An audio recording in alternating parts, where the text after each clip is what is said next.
The narrative all week was the pupil-mentor matchup. Bob Stoops and Bill Snyder as Kansas State came from the Little Apple down to Norman. Reagan, how do you think OU played today?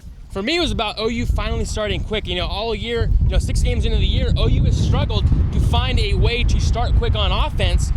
And finally today, back at home, the first Big 12 game of the season, at home, found a way to start quick, got on the board early, and helped propel them the rest of the game. Very windy day here, obviously, as you can see, but that didn't seem to faze Baker Mayfield. He was 25 of 31, 346 yards, a season-high 4 touchdowns. 3 of those went to D.D. Westbrook, who had 9 catches for 184 yards. Reagan, they're really starting to develop quite the chemistry there. I'll tell you what, last year, we've seen it the last couple of years, Sterling Shepard was the star of the show here in Norman, and this year you have a guy in D.D. Westbrook who probably is faster, and as Lincoln Riley just said a little bit ago, you have a guy like Sterling Shepard who killed everybody through the middle of the field, and D.D. Westbrook goes deep and lights up the scoreboard with long 70-yard touchdowns, 80-yard touchdowns. Really gives Baker an option for the deep ball when a team like Kansas State loads the box to stop the run against 2 top running backs in Samaje and Joe. Yeah, and you mentioned Joe Mixon. He also had a very good day.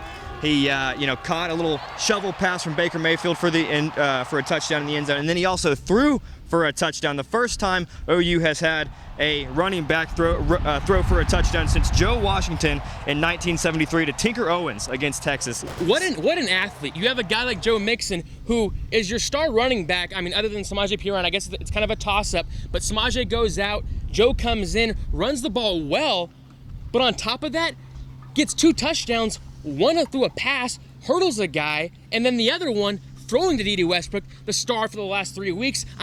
If that's not athletic ability, I don't know what is. Lincoln Riley loves him. Bob Stoops loves him. The guy is versatile, and you can't go wrong with him. Yeah, Joe was sensational, running the football, making some really a good defense, miss them on a good number of occasions and get extra yards. Ran tough in a lot of instances.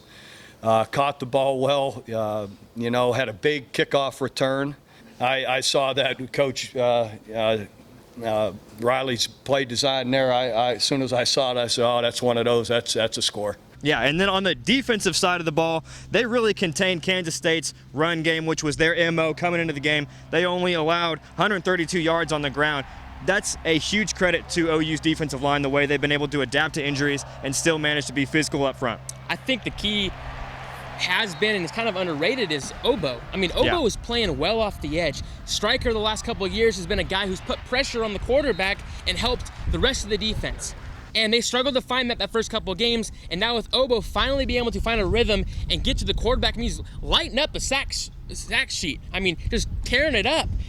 And then you have guys like Jordan Parker come in, who's a young guy, but he has so much help from veteran guys, and Jordan Thomas, Ahmad Thomas, Stephen Parker. Stephen Parker, like I said, before the game today, I think he's the best all-around defensive player in that unit because he's just so good at not only tackling, defending, everything. He's a leader on that team, and it helps everyone around him. Yeah, you mentioned Jordan Parker. Mike Stoops had some pretty good things to say about him after the game.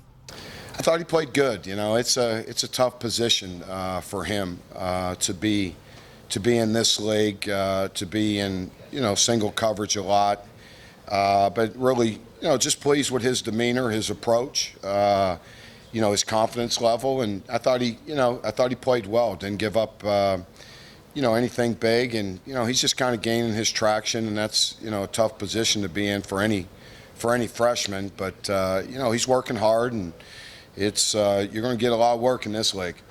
Oklahoma closes out the first half of the season with a 38-17 win over Kansas State today. Now, Reagan, looking ahead to next week, they travel to Lubbock. What are you looking forward to in that game? Well, first of all, I'm looking forward to Baker heading back to Lubbock. That's a given. But I'm looking for guys to step up. We've been saying it all year with Samaje and Joe. It's a good balance.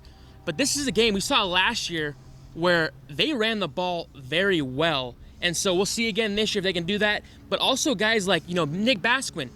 Who had a great day today. Came from where? He's a walk-on and now a starter 6 games into the year. The guy's impressive. He's a guy I think that Dede is more of a deep threat target, but Nick is more of a Shepard-style target where when you need him, 3rd down and 4, he's there to get you one over the middle of the field. Same with Mark Andrews, another guy who's stepping up. And then Geno Lewis. had a great day here on Owen Field. West Virginia put up a lot of big points today on Texas Tech. OU, like you said, Baker Mayfield going back to Lubbock the first time as a starter for OU. That's going to be interesting. But right now, that's it for us here in Norman.